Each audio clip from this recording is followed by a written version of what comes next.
Bonggang-bongga ang unang araw ng linlangi na Kim Chiu, Paolo Abilino, Maricel Soriano at JM De Guzman.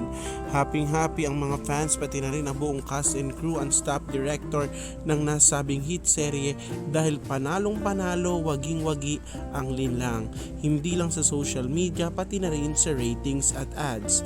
Trending in the Philippines ang official hashtag na hashtag linlang pasabog na talaga namang pasabog ang pilot episode. Bukod pa dyan, nakipagsabay rin sa pagtitrend ng Kim Pao Linlang on TV na isa din sa pinag-usapan ng mga tagahanga.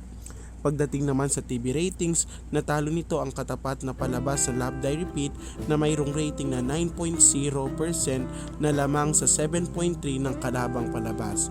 Pagdating naman sa online viewers, mayroon tong 367,069 peak concurrent viewers sa Kapamilya Online Live.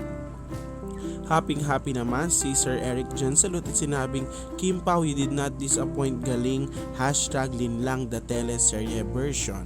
Pagdating naman sa X or sa Twitter, nagtrending din ang hashtag Kim Pao, ang Juliana, hashtag linlang teleserye version, Kim Chiu, pati na rin ang primetime bida na kung saan mapapanood ang linlang. At syempre, pumasok din ang napakaraming ads dito. Sa Gap 1 pa lang may TV ads na umabot sa 5 at sa Gap 2 may 13 naman na TV ads.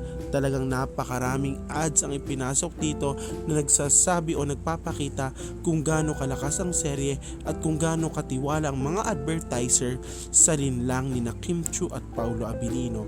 Kaya nga unang araw pa lang masasabi natin na grabe, pasabog talaga.